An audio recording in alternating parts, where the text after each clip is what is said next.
chains for this. Good idea. Did they, Kind of motive. did they have to do any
I pledge allegiance to the flag of the United States of America and to the republic for which it stands, one nation, under God, indivisible, with liberty and justice for all. Thank you.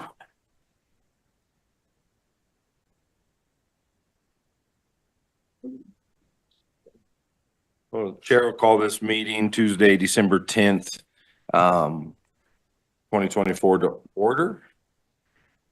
See that Commissioner Villard is online today, enjoying the sun of Nevada, Las Vegas. Then, Chair will call or make a motion to approve the agenda as presented. Second. Motion in a second. Any further discussion? Hearing none. All in favor? Aye. Motion carries. Chair will also make a motion to approve the consent agenda A through J. Second. Motion in a second. I don't see anything on here that is out of the ordinary. So all in favor? Aye. Aye. Motion carries. All right, public comments. Is there any public comment this morning? On anything? Your opportunity to talk to the commissioners about anything going on in the county. All right, hearing none. Any general discussion from the commissioners? None. Mel, you good? Okay. All right. We do have a public hearing set at 8:45, which is a few minutes away. So until then, we're going to just kind of go through a few things until we get to 8:45. So we will start with our county attorney, Gary Roden, dealing with resolution 2024-126. It's a county volunteer board code of conduct, conflict of interest, and ex parte contact policy. So how are you, sir? Good morning. How are you? Good. So, as the board knows, we prepared what is a uniform policy. There are various forms of this for all of the different boards and trustees and councils that exist. And to back up, the Board of County Commissioners oversees and appoints a variety of boards that are all do good work in the community. And those include, and I'll take the time to make a plug for these because it's always good to have volunteers for them because without volunteers, the business can't go on. But there's the Community Corrections Board, the Airport Advisory Board, the very important Area Aging Council, the Cemetery Board, the EMS Council, the Fair Board, the Hamilton Community Center Board, the Memorial Hospital Board of Trustees, the Housing Authority Board, the Land Use Board, the Library Board, the local marketing district, the Maybell Community Board, the Volunteer Fire Department, the Tourism, and then the Planning Commission. And so really it was just an intent by the Board of County Commissioners to have a unified, uniform ethics and code of conduct that sets out specifically what each board member or trustee or council member is expected to do, to not do, and then to give some guidance if any conflicts of interest come up. As the board knows, and particularly in a smaller community like Moffett County or Rio Blanco or Jackson, where we all kind of know each other and work together, we felt it was just more important maybe in like versus some of the larger communities on the Front Range to have a particular code of conduct and some guidance for each of these board members about what to do if they encounter anything. And the intent, I don't think, was to, there was no issues or emergencies out there. We weren't responding to anything. We were trying to be proactive in case anything does happen. And so we weren't trying to put out any fires with this. This was just an intent to have something uniform across all the boards and instead of having one that's one for one board and something different for a council. And then sort of what to do, obviously, for conflicts that do arise, who to report that to, how to respond. And then something that was really put in there for our office, but to have each board or council look at their bylaws at the beginning of every year, review those bylaws, make sure they understand and agree with those bylaws. If they need to change those bylaws, then that's the time to do it, and then report back and provide the county attorney's office with a copy. So that's what we have here today, and hopefully if it's passed, we'll start all this and disseminate it out to all the department heads that cover those various boards starting January 1. I think it's important that, sometimes we think, oh, that's a conflict of interest. And I think sometimes just because you think something doesn't mean it is, right? And so we've heard lots of times where, hey, that's a conflict of interest. And then you go look into it and it's actually not, right? You have to be gaining something from it, And that was, I think, another reason why we felt it was important to have this, a unified policy in writing, particularly in a small community where, again, we all kind of know each other, maybe from school or church or court or work or what have you. But just because you have a relationship with someone doesn't mean it is a legal conflict. And that's an important part of it as well. And to sort of avoid any discussion or commentary that in the community that there may be a conflict because of those things. And again, you do have to have some financial proprietary gain out of that particular thing that you're working on. And if you don't have that financial proprietary gain, just because you happen to know someone from school or work or church or whatever that might benefit, that doesn't create that conflict. It has to be that proprietary financial interest that you're gaining above and to the exclusion also of someone else that may want that. And so I think that's an important comment as well. Perfect. Any questions from the commissioners? No. What is our pleasure? Mr. Chair, I make a motion to approve resolution 2024-126, adopting the Code of Conduct, Conflicts of Interest Policy and ex parte contact policy for the board, for boards, councils, and commissions appointed by the Moffett County Board of County Commissioners and advising and/or reporting to the Moffett County Board of County Commissioners. Second.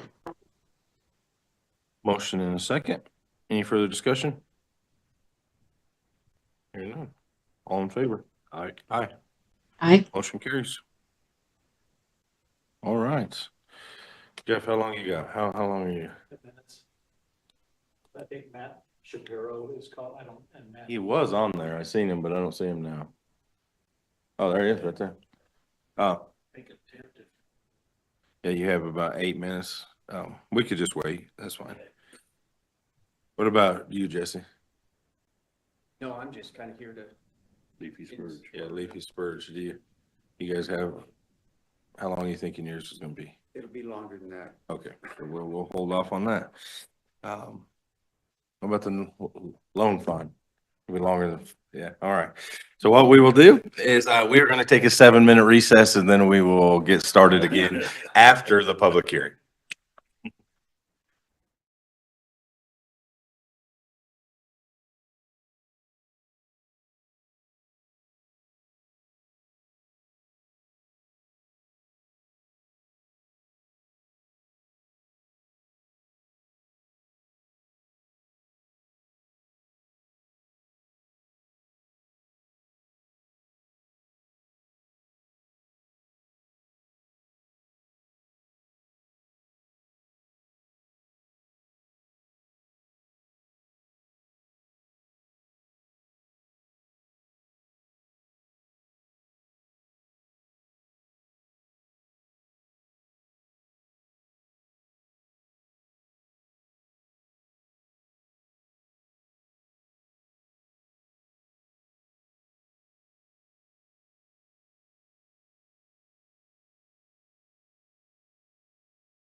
session and we're stepping into a public hearing. So before we actually go into public hearing, let me read a few things so that we all know what's going on. Let the record show for today's public hearing regarding the adoption of the final 2025 county budget, which was posted in the legal section of Craig Daily Press on Wednesday, December 4th. 2024, posted on the Moffett County website and on today's agenda scheduled for 8:45. Once the public hearing has been declared, I will ask Moffett County Finance Director Kathy Nelson to present the final 2025 budget to the Board of County Commissioners. Once Kathy has completed the presentation, the commissioners may ask or make comments. I will then ask the audience if there's anyone who wants to testify either for or against the final 2025 county budget. Any interested elector of Moffett County may testify once the public hearing has been declared and all the information has been presented. For those who want to testify, you will be asked to approach the commissioners, state your name for the record, and will be given 3 minutes to present your case either for or against. Erin Miller will be the timekeeper today, and she will notify the Board of County Commissioner and the speaker that 20 seconds remain before your time is up. No decisions will be made during the public hearing. This is an opportunity for you to provide testimony in favor of or in opposition of the proposed request. Once all testimony has been heard, the public hearing will be declared closed, and we will go back into regular session. And I will refer back to my fellow county commissioners to consider the adoption of the 2025 county budgets. All right, so we're going to declare this.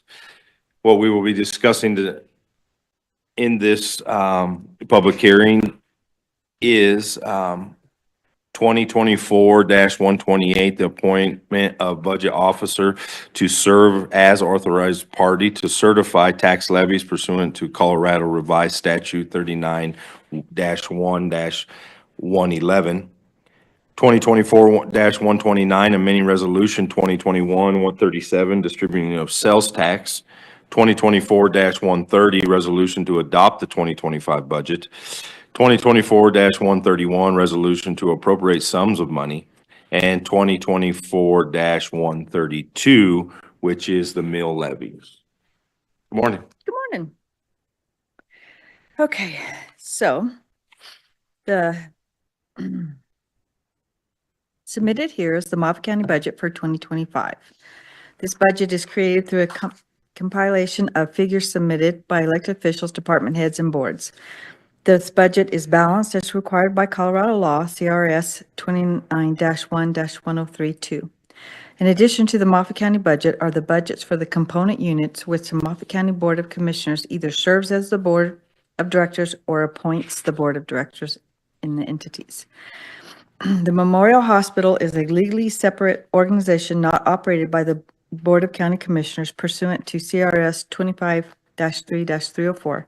The county commissioners appoint the board for the Memorial Hospital, and the Memorial Hospital is a component unit of the county so that the Memorial Hospital's budget is included with the county's budget.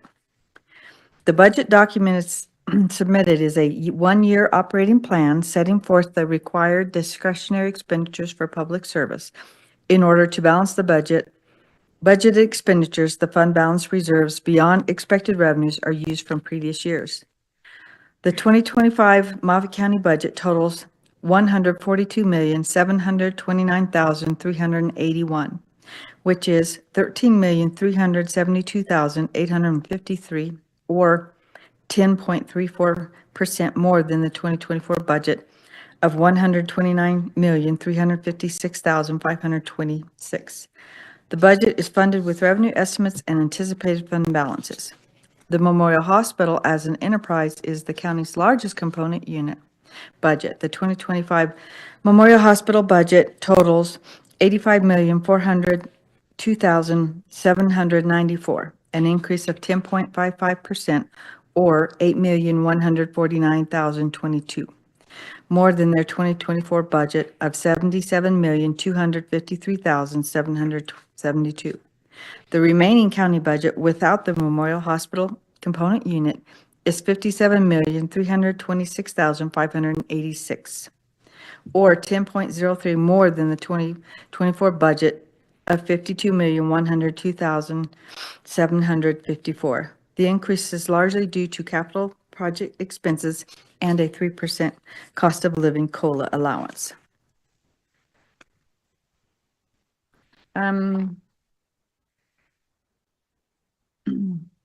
of the factors influencing the 2025 budget development is the consumer price index for July of 2024 is 2.9%.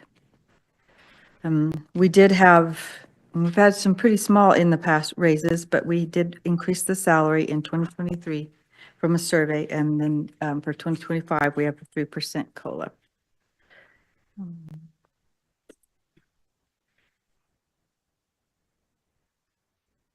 The personnel expense, we have 197.13 full-time equivalent FTEs positions budgeted for 2025, which is $21,141,904 in personnel expenses.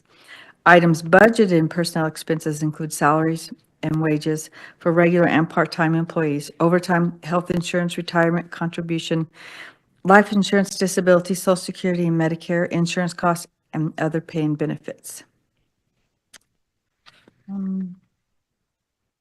Let's make a point on that. Is in our budget, we budgeted all employees to be at a step 6.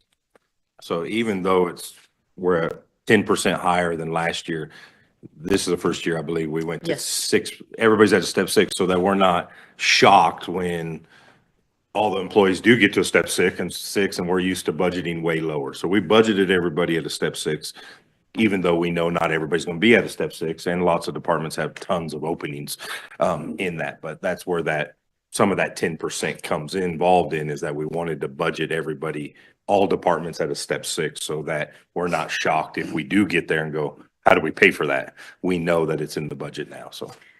We also had an increase or update, so to speak, adjustment with our admin fees, which for our medical plans and our dental hadn't been updated for a couple of years. So that was another pretty good portion of the salary increase as well. Any questions or specifics you would like to go through? No, I just think if you have any highlights that you just put on there. No.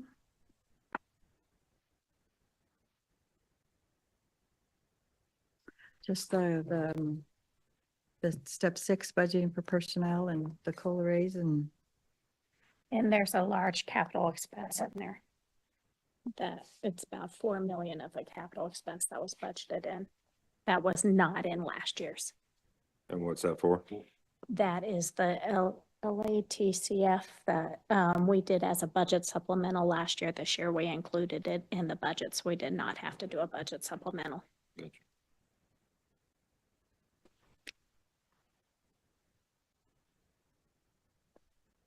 Okay. If you don't have nothing else, then that's good. Nope. All right, does anybody like to testify either for or against this? You guys can be seated.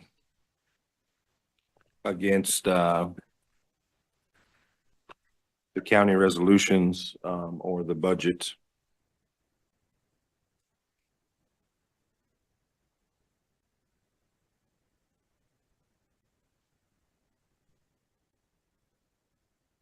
Time, anybody who'd like to testify either for or against county approving these resolutions?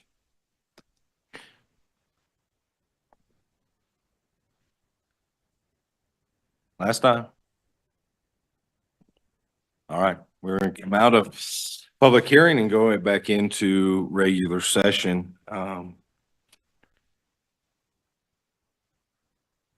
I believe because it was all under one, we can approve all these as one motion if we want, so. All right. We could do them separate too, if you want. Yeah, I'm ready. Chair, I make a motion. Final approval of the 2025 county budget, which includes 2024-128, appointment of budget officers to serve as a authorized party to service by. Tax levy pursuant to the Colorado Revised State Statute 39-1-111, 2024-129, amending resolution 2021-137, distribution of sales tax, 2024-130, resolution adopt the 2025 budget, 2024-131, the resolution to appropriate sums of money, 2024-132, mill levy. Second. Motion and a second. Any further discussion on this? Only thing always kills me about this is we have to have this done by a certain time, but next meeting, if we want to change the budget, we could just make a motion to change the budget. So don't quite understand the state's logic behind this, that you have to have it done and then you could change it tomorrow if you want to. All right, all in favor? Aye. Motion carries. Thank you. Jeff, yeah, Natural Resources Department, Jeff Comstock, present final version of potential social economic impact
if it was considered infrastructure versus the renewable energy, it would be a lot more tax base. So we'll offset some of what we lose if this gets built, but we by no means will replace it. And then, of course, you guys know the workforce that the power plants and mines generate, and a long-term workforce of 30 to 35 employees helps offset, but by no means replaces what we're losing. But what I think is a very important place is that we understand that, but this is a crucial piece of the puzzle. You know, I feel 1.5 million is better than zero. 35 good paying jobs is better than zero, right? And so I think it's important that the economics that it's going to do for the community for those 3 to 5 years that the 300 to 500 people are here to build this thing is going to be a huge impact as we're losing that, right? It's going to help sustain some of that for a certain period of time. It doesn't save us by no means, but I do feel like the idea of us getting one big thing back, like the power plant, probably not going to happen. But if we could get 8 projects like this, we're back in the same boat, right? I mean, in certain points. So That's right. And the big, I mean, a 6-year construction period that ranges between 250 and 1,000 workers with an average of 500, that for 6 years, that brings you back to the days of the late, when the power plant was being built, as far as economic impact for that short-term period. Sales tax and other, it's expected that during that construction period, Moffett County would have around $172 million of expenditures. So, I mean, there's just within our county alone. So, I mean, you're right, there's some impacts. And I guess one of the things I'd like to point out is when SWCA ran their in-plan models and came up with these numbers, it's like everything, it's a best guess, it's an estimate. The County Land Use Board reviewed the draft version of this. Steve, as the chairman, actually spent many hours on it himself. And one of the things they quickly noticed in the first draft was that the estimate of where workers would house was off base. They were projecting an equal amount of housing workers between Route, Rio Blanco, and Moffett, and they were using Bureau of Labor statistics that showed, and census data that showed rooms available. But one of the biggest comments from the Land Use Board and the commissioners also said the same thing when you looked at it, is that those statistics are outdated. The availability doesn't exist to the level that the statistics show it, the availability of houses and workforce. And so SWCA modified the report very significantly to show around 85% of that workforce being housed in Moffett County rather than split equally among the other ones. And that and a few other corrections were due significantly to our local land use board's review and you guys. So I think that's the highlight I wanted to present to you, the report. I see we got Steve and Matt and anybody that wants to add, or Lars, like apparently is on the phone also, we could open up to them. Matt, thanks for being here or being on Zoom. You got anything to add to that? Yeah, my pleasure. No, it's been a great working with the county. Appreciate the support, and we're excited about this. Of course, there'll be as we move forward in the development period, we'll update the numbers as we get obviously closer to later stage of engineering and design and cost estimation. You know, everything will be updated as far as the impacts, but it's good to have this early indication, and it'll feed right into our as Jeff mentioned, the FERC studies that we need to do. So we'll be, and just a little preview, we plan to file our FERC document called a pre-application document very soon. And that will lead to a meeting which will be held in the area in March or April called the Joint Agency Meeting, where we basically propose the studies that we will undertake, environmental studies and all that, over the next couple of years. And also, I don't know if you're aware, but there's a Department of Energy team that secured a $900,000 grant for this project. We don't, we don't receive any of that, but the federal labs do. And that is to study the benefits of the project to the grid and how to optimize and maximize the benefits it brings to the electric power grid. So that's going to be over the next 2 years. That study is already underway. So thanks again for the cooperation and a thorough look at the SWICA report. Thank you. Lars, do you have anything to say? I would just echo that it's great to have the local support, but also from the state and federal level, there is a lot of political support for the project. So that's definitely a very positive indication. There's more work to do, but we'll be pushing it forward. I think almost 4 years ago when we started in January, it'd be 4 years ago that we started blowing your guys' phone up to make sure that we were at least 1 or 2 or 3 of the projects that you guys looked at. So we appreciate all the time you've taken to come to Craig, and hopefully, fingers crossed, that it comes to fruition. So appreciate it. Okay. Steve, you have anything to add? If you do, come to the mic if you would. Just so the people online can hear you.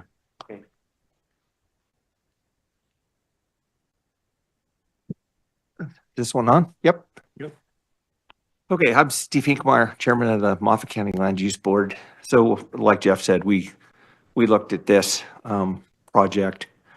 One of the things that we looked at and we talked a lot about was, they've changed the report to be 85% housing those workers in Moffett County. And if that were to happen today, there's no rooms for them. And I think 6 or 7 years from now, if this starts in 2029, 2030, which is kind of what the report suggested, we still feel there's probably going to be a need for some sort of man camp for construction people. And it's probably something that needs to be well thought out because there'll be a need for it. And then the other thing was there was distances, from where the project area was to service in town, police, fire department, those sorts of things. And I think that's probably something that's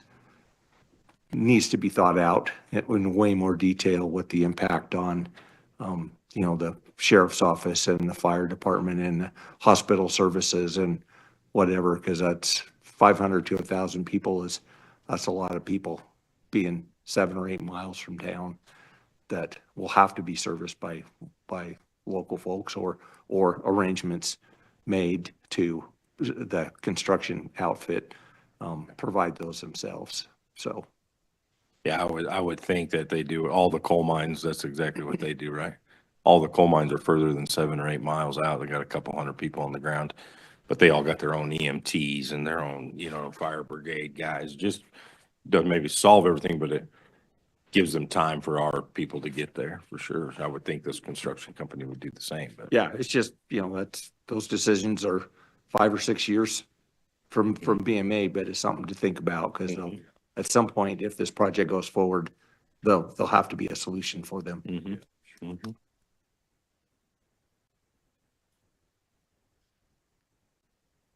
Okay. Thank you. Thank you. I appreciate you guys' all your work on this. Could you make a motion to accept Yeah, it? we will. Yeah. It's our pleasure. Do I make a motion to accept the socioeconomic impact of the Craig Hayden Pump Storage Project report?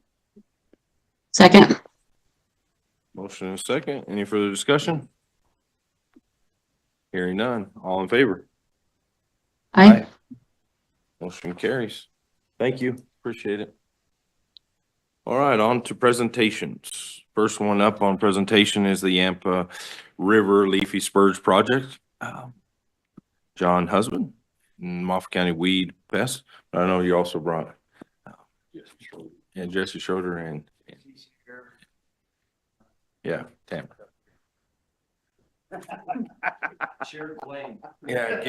Yeah, get on the hot seats. This is just our program update and appreciate you guys being here. Program update for the Yampa River Leafy Spurge project, and I wanted Tamara sitting here because she has some The big part of it. very firsthand knowledge that she can contribute here much better than I can. And yeah, going to the next slide, the mission of the Yampa River Leafy Spurge project is that we are engaging landowners, agencies, and educators, organizations working together to establish programs for integrated management of leafy spurge in the Yampa River watershed. Going to the next slide, we started this in 2015. A bunch of us just kind of realized that, hey, there's quite an invasion of this noxious weed going on. Maybe there's something we can do about it. Since we've been working on that, we have done a lot of things here that are listed here. Generally, leafy spurge mapping from Hayden on down to Maybell and beyond. Education and outreach. We have a website and a video. The website, Yampa River Leafy Spurge Project.com. It's easy to remember if you can remember the name of the project. And it has a tremendous amount of information there, not just current things that we're working on, but background research information, management suggestions, things like that on that web page, and it is a great resource to have. We've done a number of stakeholder meetings, particularly in the earlier years with the public outreach here, Maybell, different locations. Came up with a brochure that we've been keeping updated that has just some basic information that we can hand out at meetings for interested people. The Show Me floats that we've been doing every year is basically just an opportunity in the springtime along the Yampa River, taking some folks down that would include county commissioners or weed control or other agencies to see firsthand along the river, what are we dealing with? What are we talking about here? And some youth outreach projects, getting youth in the area engaged, learning about what we're doing here, what the project is. We participated in some pulling projects out in Dinosaur National Monument, which basically I kind of characterize agency folks with collection, releasing the insects on the spurge, various locations, and monitoring, beginning some monitoring on how are they doing. Going to the next slide, please. Some of the funding that we have had over the years, beginning in our beginning time, we had quite a bit of support from the Colorado Department of Agriculture Weed Fund, which was instrumental in getting us started there. Got us through the first few years. We were able to get a substantial grant from the Colorado Water Conservation Board in 2019. That a large portion of that was dedicated to the research that University of Wyoming graduate students conducted in the area. And of course, we've had contributions from Moffat County over the years, Routt County. Private donors have actually had quite a few private donors.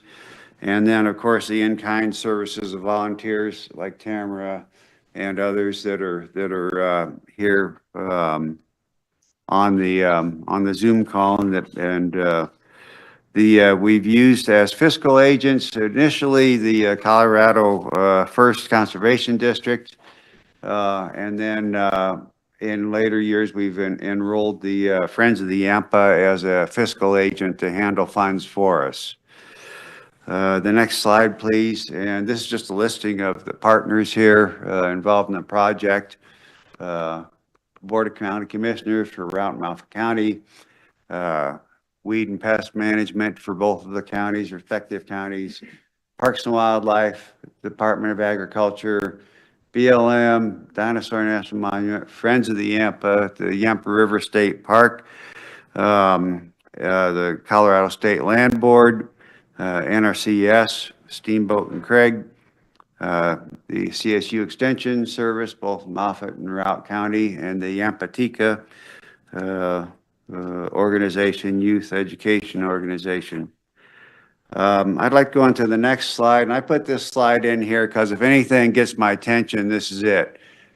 This is a risk assessment modeling, one of the products from the research that we had done with the University of Wyoming.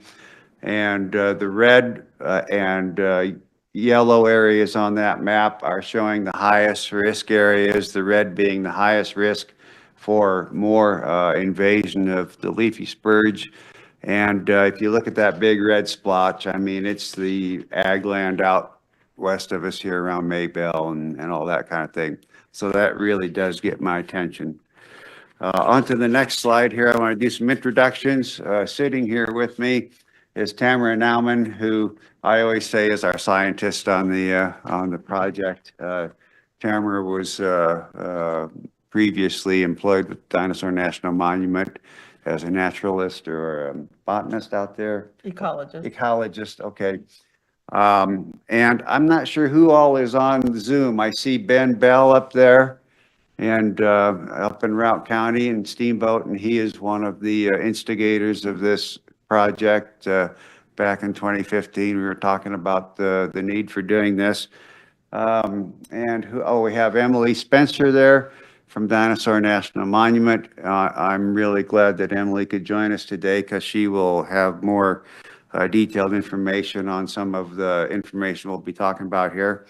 Going to the next slide, and we want to talk to you about what has happened this year, what we are doing now, and more recent developments. And one really big development is Dinosaur National Monument received a grant to be used on inundated biological control strategies for our project. At least in part, we can use part of that funding. And that's a little over $500,000 over a 6-year period. So that's quite a boost for our project. The Friends of the Yampa, now we have called on them to assume a larger role in being the fiscal agent for both the leafy spurge project and this inundated biological control strategy that we are engaging in now. And also this year did a trip to Idaho to collect some of the agents, the beetles, basically to bring them back to release in the area. So go on into the next slide, and with the inundative biological strategy, these list some of the people who are the leaders in this project. Emily Spencer, who is on the Zoom with us here, Tamara Nauman, and who's sitting here today, Pete Williams, who lives in Dinosaur, and he's a volunteer with our project. Lindsay Marlowe, the director of the Friends of the Yampa. Emily Burke, who is Conservation Program Manager, a new position for the Friends of the Yampa. And one of her assignments is to work on this project, which is really good that we have somebody assigned to that now. Shane Talvacchio with the Parks and Rec, with the wildlife area up here, east of Craig, has also been very active in this. Going to the next slide, now we want to cover a little bit about the inundated biological control grant that Dinosaur National Monument was instrumental in obtaining. And the goals of this are to place basically as many of the biological agents, the beetles, on leafy spurge and Russian knapweed. This also includes Russian knapweed, which I'm sure if you're, familiar along the river, we got quite a problem with that as well. We're looking at goals, try to release 50 to 100,000 of those beetles per year. And an ultimate goal would be to establish a nursery for those type of insects in this area so that they would be more easily collected, sorted, and transported without worrying about transporting other agents with them to other areas. Like I say, it was about $500,000, a little over $500,000 a grant. It had a 6-year implementation period. And Emily Spencer, would you like to talk about any more of the specifics on this? We have a couple of slides here on the IBCS. Yeah, sure. Hey, everyone. Emily Spencer. I'm the Natural Resource Specialist at Dinosaur. And just kind of to give a little bit of background on the inundative biological control project. In 2023, the Dinosaur had the opportunity to apply for Inflation Reduction Act money for that was prioritized through the Park Service for freshwater ecosystems and invasive species. And so because the Yampa River Leafy Spurge Project already working at a watershed level for the past 10 years or so, made it a perfect kind of shovel ready, if you will, or action ready project to infuse some of this Inflation Reduction Act money into boosting ongoing efforts. So basically what this money acts to do over the next, I guess it'll be like 6 years at this point, is to use biological control, and in this case, insects, to provide long-term suppression of high priority invasive plants in riparian areas for species that have kind of crossed this economic and logistical threshold for management, like from using kind of the things that we think about with weed control, like mechanical or chemical techniques.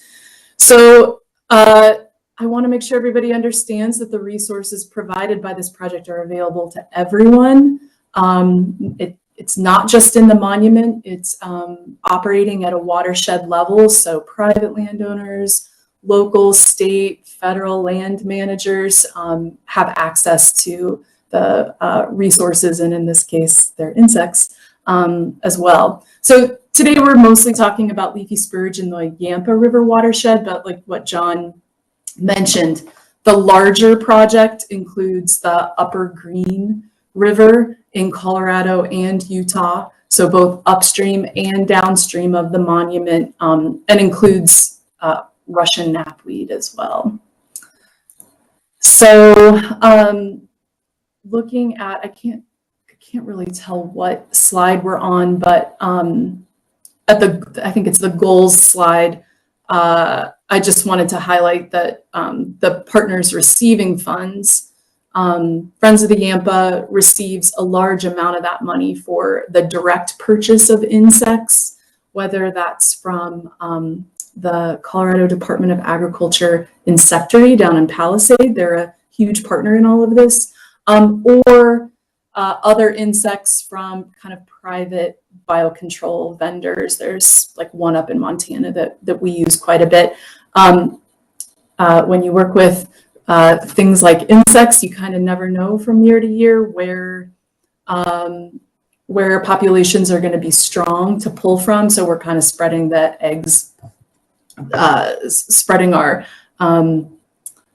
resources into different baskets, so to speak. So wherever the insects are good from one year to the next, we have the flexibility to go after some of those insects, bring them back into the Yampa River and Green River watershed for kind of this inundative strategy. And just wanted to mention that the goal we set out back a couple years ago was 50 to 100,000 insects a year to release. That includes both leafy spurge and Russian knapweed bugs. But in 2024, which was kind of the first year of full implementation, by my count, And this includes project-wide, so both Colorado and Utah, both leafy spurge and Russian knapweed insects. We put on the ground 183,000 insects for both species. So that's a really awesome start for the first year of this project. So I'm pretty psyched about that. And that includes private lands, federal lands, state lands, as well. So, John, what else? Okay. Thank you, Emily. And Yeah. if you could scroll up to the next slide then, Aaron, this has listed the deliverables that the Yampa River Leafy Spurge Project as a part of this grant.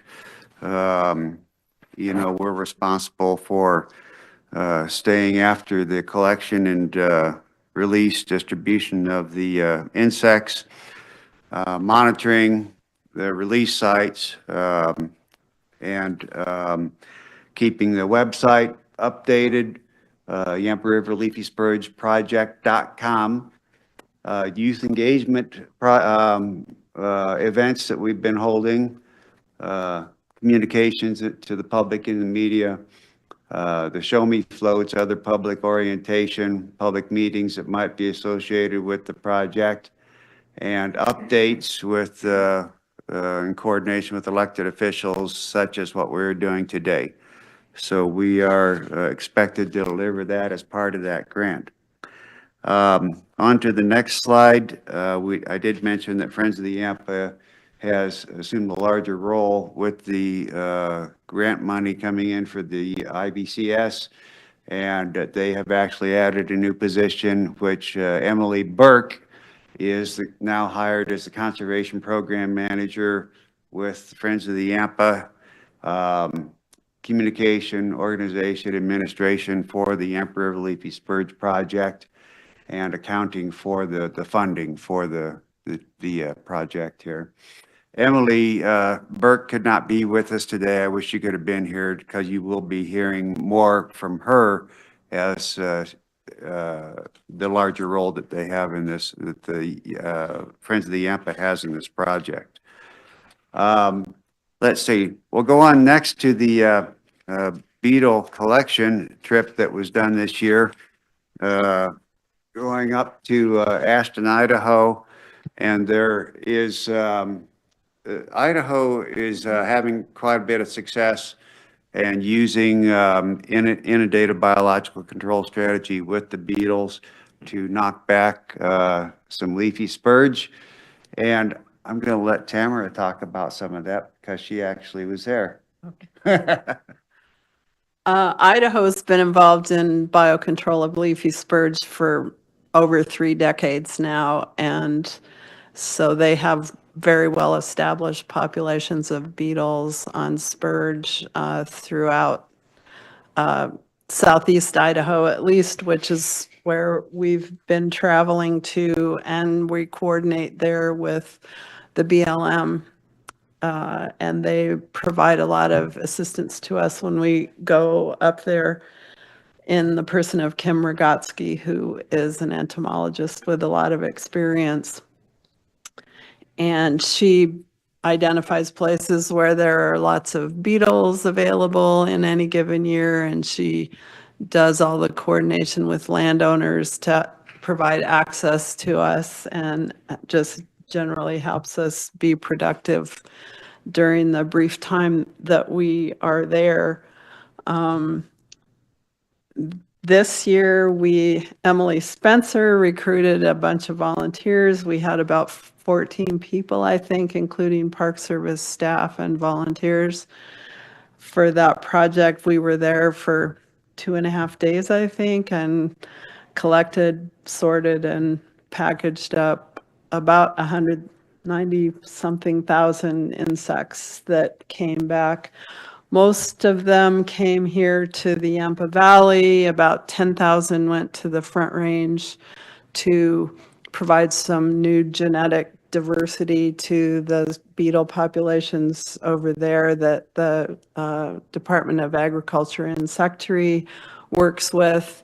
And Then Emily Spencer also put some on the monument on the Utah side along the Green River. So we're able to really augment the population with the help of the folks from Idaho. And that also brings some additional genetic diversity to our insect population here, which hopefully will help it be robust and sustainable for future. Go ahead to the next slide here, and I put some things, there's some slides in here just to show you how glamorous this work is. And the volunteers are out there, you know, in the sun and the mosquitoes and everything. But with these nets, they actually sweep areas with that have a good beetle population in them to try to collect them in these nets. They're kind of a canvas net, not like a butterfly net. And then go on to the next slide. And then they collect the bugs into some containers for sorting. Now, these collection towers, this says Tamara Nauman's collection towers. Did you design these or? Well, the folks in Montana and Idaho designed what they call passive sorting devices. 100,000 bugs is a lot of bugs, and we don't want to bring any other bugs from Idaho back here that could potentially cause problems. So essentially, we have to make sure what we're bringing back is just the ones we want and nothing else. So that entails dumping the contents of the nets into these, what we call passive sorting towers, that rely on the natural behavior of the beetles we want. They like to go up and towards the light. And so in the towers on the left, we're putting them in the bottom and they climb up into those removable net bags on the top, and we snag them up and throw them in the cooler. The other ones, we're letting them fall down, and we catch them real fast before they climb up in removable bags on the bottom end. Those, each strategy helps us collect different species that have slightly different behaviors, and that gets us part way through the sorting process. And then maybe on the next slide, you'll see we take those coolers full of bags back to a shady spot at a wonderful little motel that lets us completely take over their entire yard in the shade under the tree. And that's all of us sucking one bug at a time into a little vial that we then count and put in containers, so we know how many of what kind of bugs we've got. And it's pretty labor intensive. Some of the sucking now is being done by machines, and with Emily's grant, she's able to buy some more of those machines for next year, so that those of us who are now officially elderly don't have to blow our lungs out trying to suck those little suckers up one at a time. And so we spent the morning collecting all the bugs, and then the afternoon and the following morning sorting them for their final trip home in the coolers. And then we took the afternoon off and went and saw a nice waterfall and had a great dinner by the river up there before we drove home and put them all out where they're now hopefully thriving here in the valley the very next day. So there's a lot of effort put into trying to make sure we're not bringing other things into the area, okay? And that's what that's all about. Other things that would be undesirable. If you go into the next slide, and I think you've already covered some of this, at least, Tamara, when you're talking about some of the different places they've been released here. So. Yeah, just real briefly, a chunk of them went to the new BLM parcel on East Cross Mountain. And some of them went to the Skidmore Ranch at Sunbeam.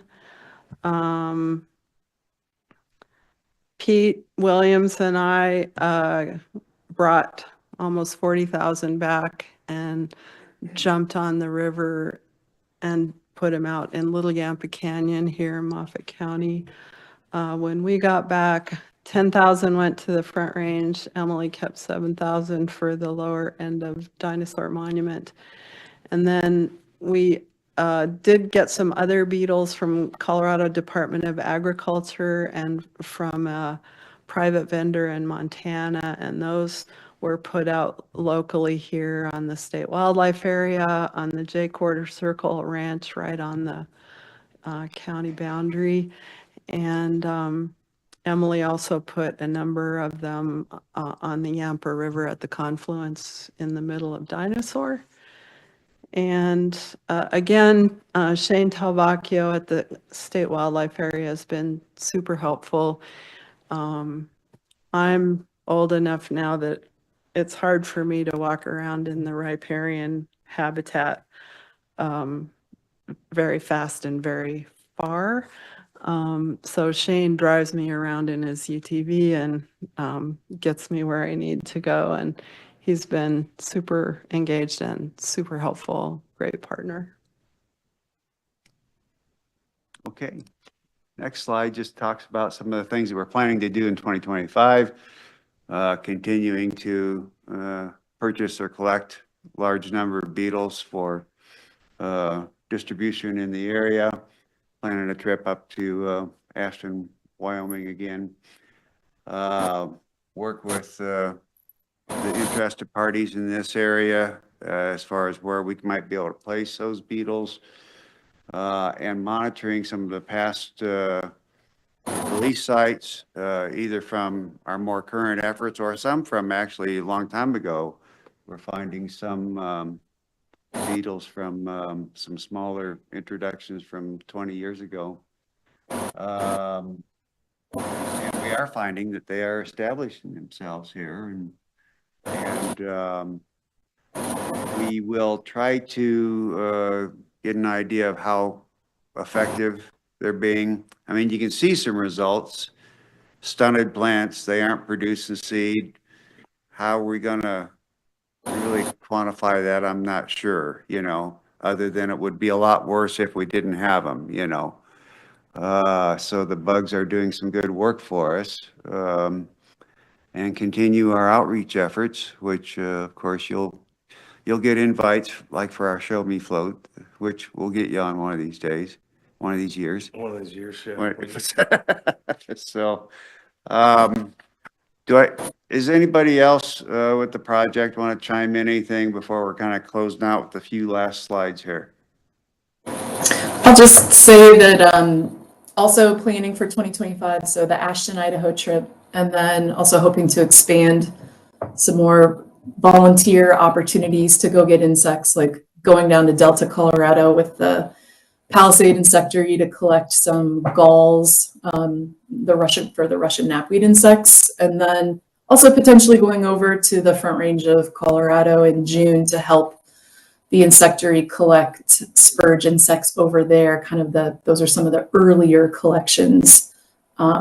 So if anybody's interested, let us know to join some of those trips. And the grant pays for volunteer travel, both for lodging and like a per diem for meals and things like that. So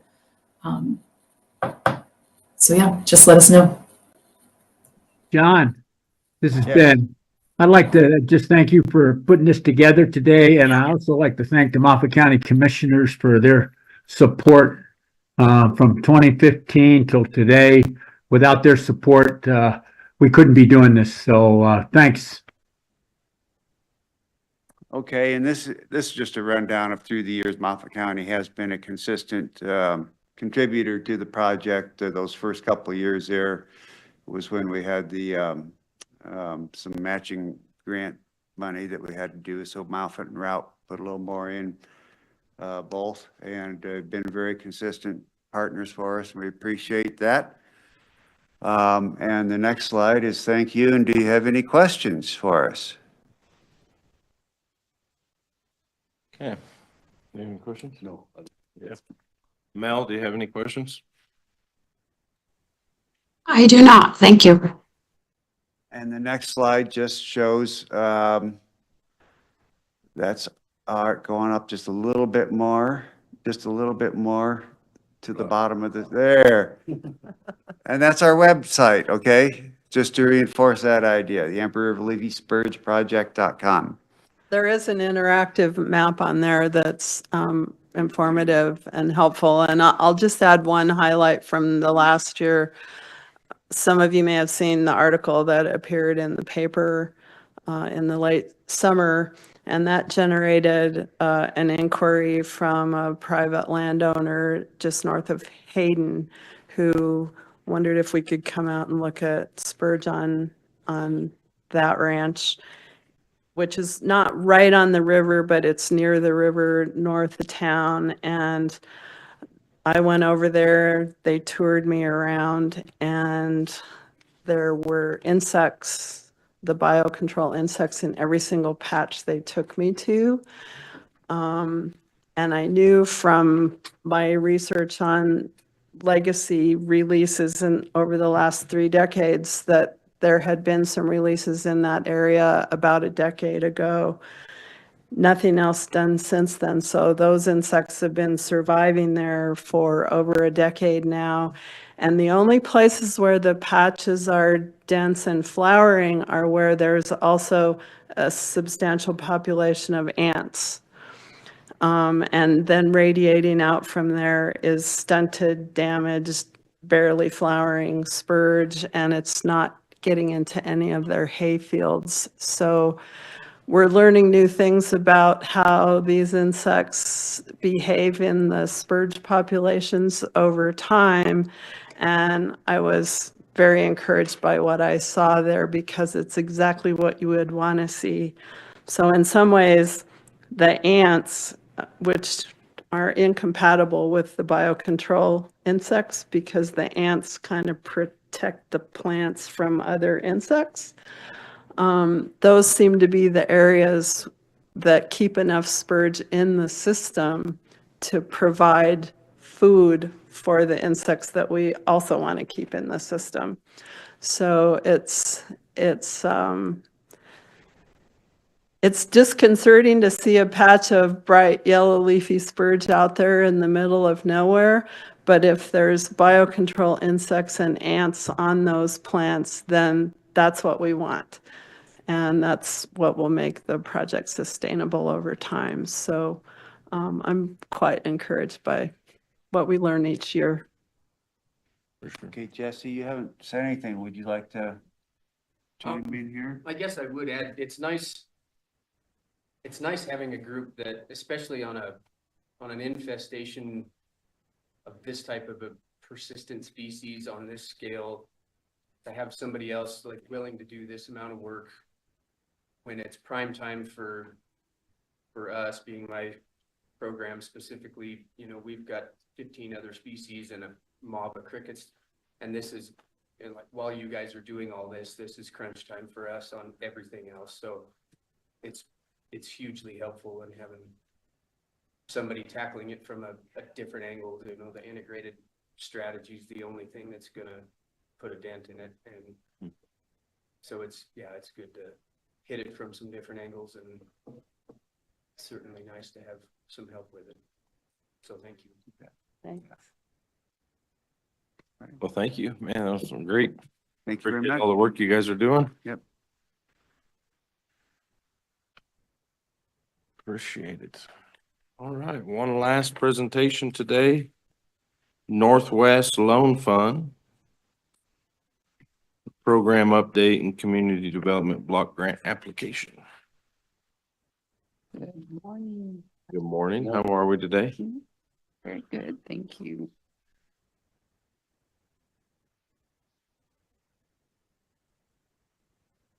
Aaron, I sent you a different PowerPoint yesterday around Okay. noonish. I didn't realize it was that different.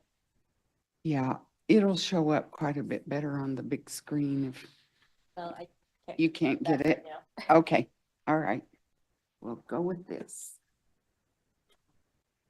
Aaron, you can make that bigger though. We don't need to see us on that screen there. Yeah, I improved it so it was easier to see the numbers, but. I'm Anita Cameron with the Northwest Loan Fund, and I make business loans in the nine Northwest counties, including Moffett. And I would also like to introduce you. You probably already know Catherine Blevins. She's here with me because she is the Moffett County representative on the loan committee. And they are the ones that take my recommendations, ask questions, and then vote whether to approve a loan. So I have a volunteer from each county. It's really critical that they know their communities even better than I do. I make an effort to know them, but they know them even better. So I'm here today to ask that you approve signing on the new grant application. That happens every 5 years. They're about to change it to 4 years. This is federal money, the CDBG money. And also there's an intergovernmental agreement. So I'm asking your approval for the chairman to sign on both of those. That will include some attachments that are policies or procedures that you would already have in your county. And with that, I wanted to show you what I've been doing for the last 11 and a half years since I took this position.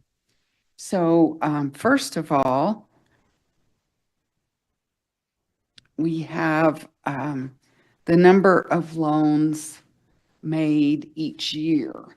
So the dollar amount of loans made each year. And let's see, oh, I see, because we're not seeing all the way back to 2012 because you enlarged it. But I started in 2013, and it took all of that year just to get things set up and, started up again. And then we made our first loans in 2014. So you can see that it's mostly been a increase. Last year was the biggest year ever. I really can't explain that. Interest rates were high, but it still was our biggest year ever in 2023. And then this year, what is not on there is I've got another 350,000 in loans that I'm working on right now that will close before year end. So, yeah. Okay, next one. This is what cash has been doing over time. And the reason I like to show you this is because as grant money comes in, with this program, I also receive a 16% administrative money to run the program. So that adds to the cash. Of course, the interest income adds to the cash and the fee income. And I'll show you those separately. But I also want to point out that this cash is in banks in your communities. It's in local banks like Mountain Valley, Yampa Valley Bank. I try to keep it with the banks that are serving the communities. Next is what the loans receivable were on the books at these particular dates. So this last year, and I think this also was partly due to interest rates, I did see some pretty significant payoffs, and that brought that down to the number that we're seeing in this year in the yellow. And then this is the net income. Of course, in 2012, there was a loss, and then those first couple years of me getting it going again, also small losses. But after that, we were good until COVID, and then showed some loss in those COVID years. The loan fund is a 501c6, so it's a nonprofit.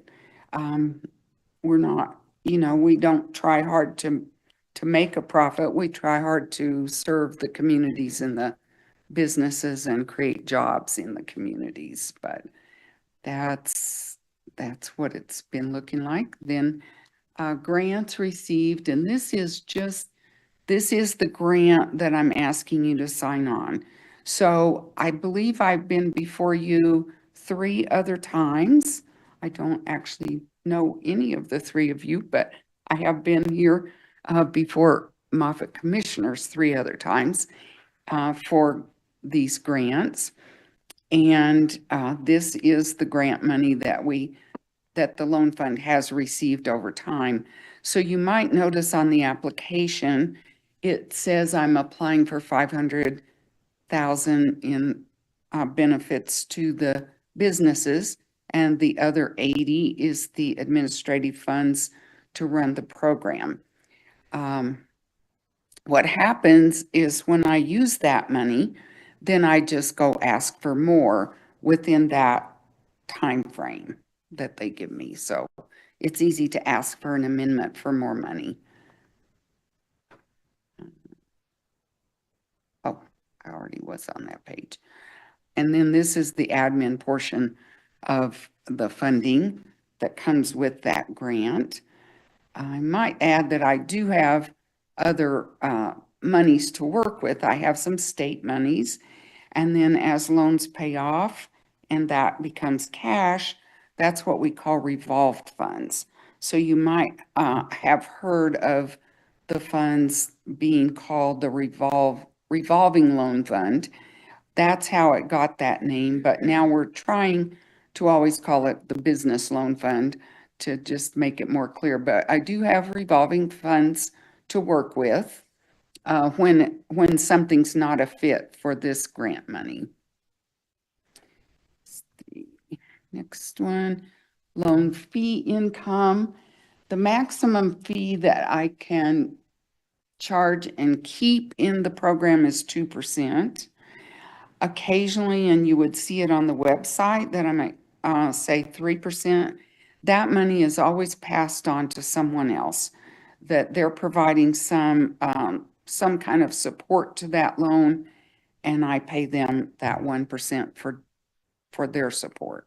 It would be some other entity like a CHAFA. Then loan interest income. And I do want to point out here that in the COVID years, we put our loans on 0% interest for 6 months, and we deferred all of the loan payments on every loan across the board for 6 months.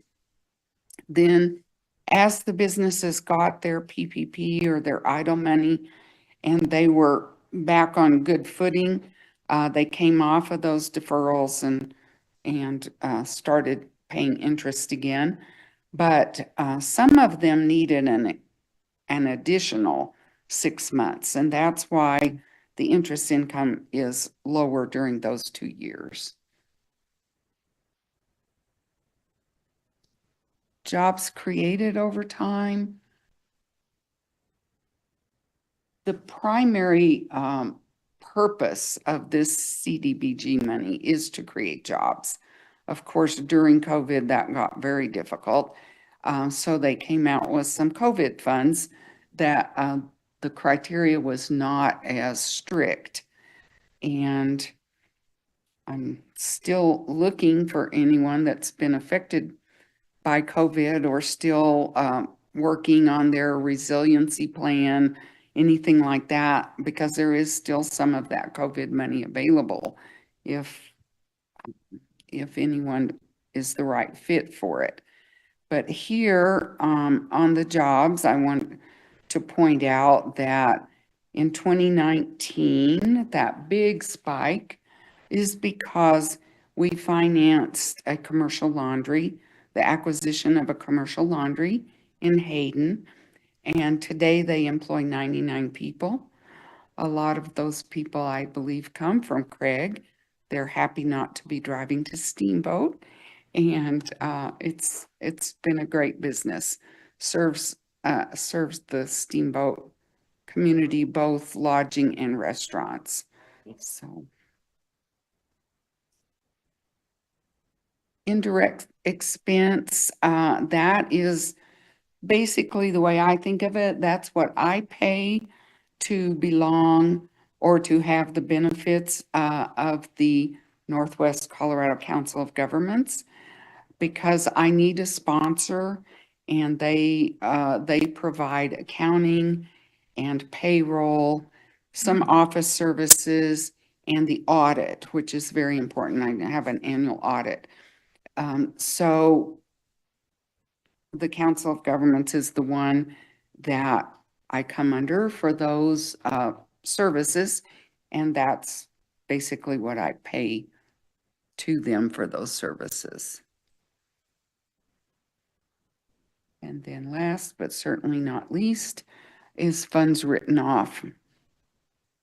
I like to put the 2012 in here because that was before my time, but we were experiencing significant write-offs prior to me coming on board. And then with a lot of great years there, but after COVID, we did experience a couple of losses. So not surprising. I also like here to say the difference between the loan fund and a bank typically is that banks want historic numbers. They want to know that you actually have achieved these kinds of profits to show that you can repay a loan. And the loan fund looks at projections. So I can do pure startups and acquisitions and expansions where it's necessary to look at the projections and not have historical information.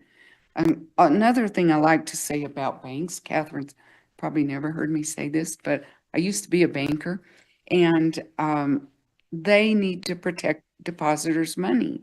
So they have to have a very low risk tolerance, whereas the loan fund can have a higher risk tolerance. We still try to make good loans and have them repaid, but definitely are taking on a higher risk tolerance. So with that, I would like to tell you about some loans that I have made here in Moffat County. This one was several years back and they've paid off, but Double H Outfitters. And that was a really fun one to do. It got me much more acquainted with outfitting and what goes on here in the elk capital. So, and then I have Mountain Pine Manufacturing. They are about 13 miles north of Craig, a sawmill, and they are also the ones that produce wood straw. So we're pretty excited about wood straw and how CDOT uses that on some of their roadsides to help with erosion, and they used it in some fire damaged areas. So happy to claim Mountain Pine as a client. They, I will say this, not every business gives me permission to talk about them. So these, of course, have. And then the 14er, the running store that was here in Craig, they moved to Steamboat because more of their clientele was in Steamboat, but they actually are still based here in Craig. And they now call it rabbit ears running. But in that case, I partnered with Yampa Valley Bank, and we participated. So there was one loan, and they took a portion and we took a portion. And that's also another way that I can, leverage the funds and what we do. In addition to loans, back in the COVID days, we put 1.7 million in grant money out. If you remember, Energize Colorado had $15,000 grants that businesses could apply for. And the loan fund was the one that managed that grant money and got it out. In that time, it was just critical to know the communities and who these businesses were and how important they were to the communities. 1.7 million in this 9-county territory, I call it, was second only to the Denver Metro. I'm pretty proud of that. It was a lot of money we got out here. Yeah. And then I just would like to close with saying I do have state money for just transition. And I've really not received a lot of interest in that money. So it would be great to have some more loans that would fit for that. How much did they give you? Well, I believe I originally put my hand out for 250,000, but there's more. So if I use it, I can ask for more.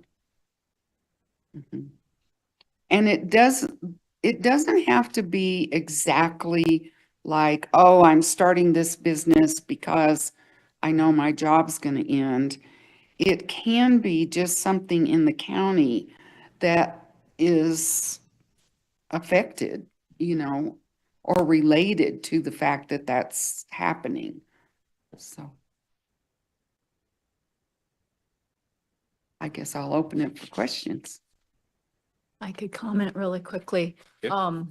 Working with Yampa Valley Bank as a lender, a lot of times we try really hard not to say no. We try and figure out a way to make things work. And having a tool in the toolbox, this is Northwest Loan Fund. We use CHAFA, we use SBA, USDA, FSA. Anytime we can get an enhancement to make a deal go through that we can't fit into our policy. And so Anita can do those, I call her not lender of last resort, but you may have a young couple that comes in and they have a dream and you want to be able to do something about that and I can't make it fit. And so that's when I reach out to my resources, and Anita is one of those important resources. And so we were able to take a startup and they were able to open here in town, get their following, and then obviously they moved to Routt County, and that's the running company, but they still live here in Craig. They still are community, people in our community. And so to have her available for that is outstanding. Also, I've been sitting on the loan fund board, which is a mixture of lenders, but also business people and community volunteers. And we talk about what's going on in our corner of the state. And it's kind of nice to see projects going on that also impact our community. So we have worked on some projects with some, I guess, the loggers who then bring log decks over here to Mountain Pine, who then employs people. And that's one of the big drivers. When we're doing loans, we're not so concerned about, we are concerned about job creation, obviously, because that helps with economic development. And that's one of our charges over at the bank. But that is what Anita does. It's let's create some jobs. And yeah, it doesn't seem like a lot of jobs. It might be 2 jobs, it might be 3 jobs, but that might be 3 jobs, where a guy worked in the coal mine industry and he's now figured out a way to not work there anymore. And that's one of this particular success story we have, is that gentleman worked in a mine service industry and took out, we got the loan and got him started. So very important piece of, what we do here in the county. We would be in a lot of trouble without Anita. We don't use her as much as we'd like because we're able to make things work sometimes, but I think that one was one of the tougher challenges that I had to try and make work. And so very important to have her. Mhm. That's good. Thank you, Catherine. I would circle back around and say, repeat what she said. So I have some commercial bankers on the loan committee, but I have a lot of business owners. I really like to have business people with true business lending experience, whether they're the borrower or they're the banker doing the lending. And it really creates a nice mix for people looking at these loan decisions. Okay. So we need a motion to approve the community development block grant application, I think. And so, And to sign the intergovernmental agreement.